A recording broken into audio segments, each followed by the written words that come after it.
बीती रात अररिया में सरकारी जमीन पर मंदिर निर्माण को लेकर हिंसक झड़प हुई, जिसके बाद डीएम और एसपी ने मौके पर कैंप किया।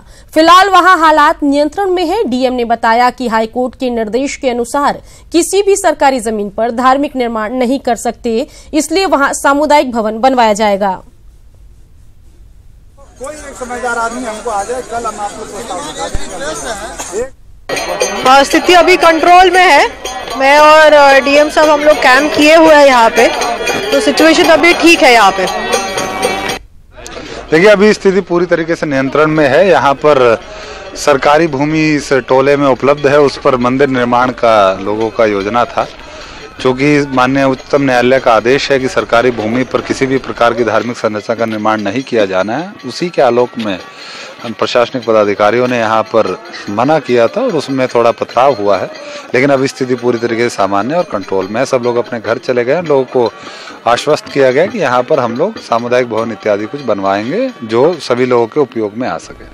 बढ़ते आगे बात करते हैं गया की, जहां आज से टी मॉडल +2 विद्यालय के छात्रों का प्रैक्टिकल एग्जाम होना है, लेकिन आज तक छात्रों की तैयारी पूरी नहीं है। छात्रों का आरोप है कि अब तक एक भी दिन लेबोरेटरी में प्रैक्टिकल नहीं कराया गया, जबकि स्कूल के प्रिंसिपल का कहना है कि अधिकांश छात्र आते ही नहीं है, तो हम प्रैक्टिकल किससे कराएं।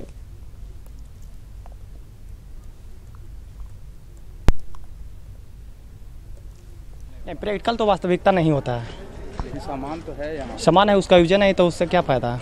लड़का नहीं करता या लायका नहीं, जैसे कि यहाँ आते हैं लेकिन कोई टीचर यहाँ बैठे है, वो वहाँ पर बैठे है, तो उससे क्या हमको।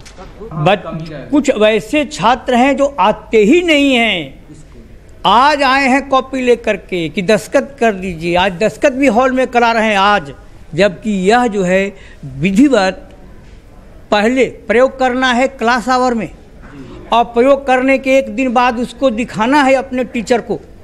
लेकिन छात्र आते ही नहीं हैं, तो प्रैक्टिकल किससे कराया जाएगा। ये तो हम विभाग को भी लिख के दिए। सुपौल शिक्षा विभाग में दर्जनों घोटाले के बाद अब प्रैक्टिकल घोटाले का मामला सामने आया।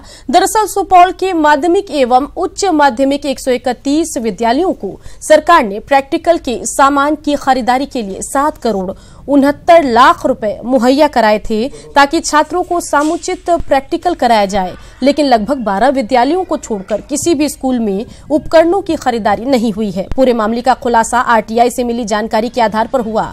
घोटाले के मामला सामने आने के बाद लोगों ने कार्रवाई की मांग की।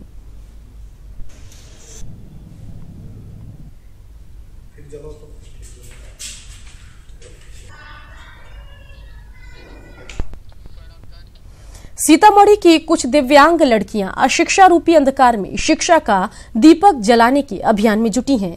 इन दिव्यांग लड़कियों के ख्वाब को पूरा करने के लिए सीतामढ़ी प्रशासन भी इनके साथ कदम से कदम मिलाकर चल रहा है। सीतामढ़ी के बाजपट्टी प्रखंड में स्थित कस्तूरबा विद्यालय से अशिक्षा के खिलाफ दिव्यांग लड़कियों ने जंग छेड़ दी है। सीतामढ़ी डीएम की पहल पर इन लड़कियों के लिए ब्रेल लिपि में शिक्षा देने की व्यवस्था की गई है, ताकि इनका भविष्य उज्जवल हो सके।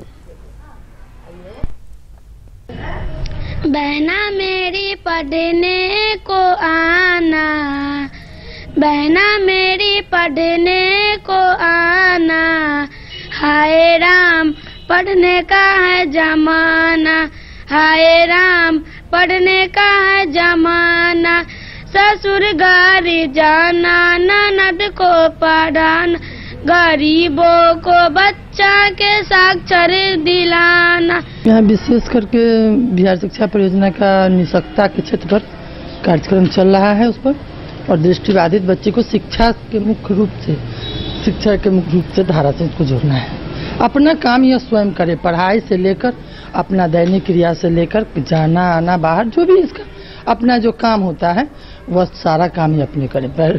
और ब्रेल के द्वारा इसको हिंदी, इंग्लिश, मैथ जो भी पढ़ाई होता है सामान्य शिक्षा से ब्रेल लिपि पे जोड़ा जा रहा है। शुक्रवार को सीतामढ़ी में जनता दरबार लगाई जाती है, जिसमें एक दिव्यांग लड़की आई थी जिसने पढ़ने की इच्छा जाहिर की थी।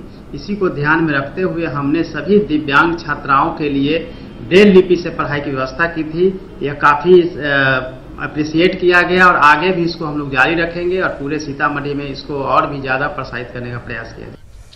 पिछले 9 दिनों से रसोइयों के हड़ताल से मधेपुरा के स्कूलों में बच्चों को मिलने वाले एमजीएम खाने पर संकट गहरा गया है। रसोइये वेतन वृद्धि की मांग को लेकर हड़ताल पर है। मंगलवार को स्कूलों में भाड़े पर लाए गए रसोइयों का संघ ने विरोध किया और मांग नहीं माने जाने तक खाना नहीं बनाने देने की चेतावनी दी। रसोइया संघ के नेता की माने तो सरकार सिर्फ 10 महीने रसोइया को 1250 रुपए प्रतिमाह के दर से देती है, साथ ही इन्हें और किसी तरह की सुविधा नहीं दी जाती। वर्कर्स यूनियन जो पूरे बिहार में रसोइया का एक संघ है, वो रसोइया के साथ सरकार जो है, दोनों सरकार, केंद्र सरकार और राज्य सरकार दोनों सौतेलापन व्यवहार कर रहा है। अभी मात्र इसको 12 से 50 रुपया महीना मिलता है, वो भी साल में 10 महीना है। खाना अगर जब तक हम लोग हड़ताल में रहेंगे तब तक नहीं बनाने के लिए देंगे। अच्छा। हम लोग को 300 रुपया रोज पलाया है, हम लोग को 34 रुपया मिलता है। सरकार का कहाँ का चीज है? हम लोग को दीजिए 300 रुपया सरकार, हम लोग खाना बनाएंगे।